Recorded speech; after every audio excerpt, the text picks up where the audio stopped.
ठकराडू report Sajjad Hussain मंगी ठकराडू लकींजो जे थरवारियासी इलाके में जानवरनि जी पुरस्कार बीमारी ज़ाहिर थियण ते director general livestock doctor Hizbullah Bhutto notice वठंदे किंजो ऐं भरपासे में लाइव स्टॉक खाते जो मोबाइल टीमूं ऐं वेटरनरी डॉक्टरनि जूं टीमूं उन इलाके में 3 ॾींहनि लाइ मुक़ररु करे छॾियूं। बीमारी जे बचाव खां अॻुवाट गुल घोटोचे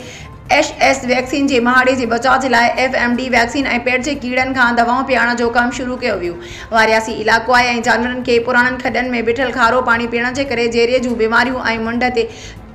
सोज जानवरनि खे ज़ाहिर थी आहे, जंहिंजा सैंपल वठी डायग्नोस्टिक लेबोरेटरी सखर मोकिलिया आहिनि। Doctor Madan Lal deputy director livestock Ghotki ख़बर मूजिबि जीअं त घोटकी ज़िले जे थरी इलाइक़े किंजो ऐं भरपासे में जानवरनि में पुरस्कार बीमारी इतला मिलण शर्त director general livestock doctor Hizbullah Bhutto जी हिदायत ते deputy director Ghotki doctor Madan Lal उन इलाइक़नि में मोबाइल टीमूं मोकिले 3 ॾींहनि लाइ बीमारियुनि जे बचाव खां वैक्सीन ऐं पेट जे कीड़नि खां दवाउनि पियारण जो कमु शुरू करे ॾिनो आहे। डॉक्टर मदन लाल ॿुधायो त सीनियर डॉक्टर रियाज़ अहमद चन्नू ऐं डॉक्टर वकास अहमद आराई जी निगरानी में हिन वक़्त ताईं 1448 जानवरनि खे FMD वैक्सीन ऐं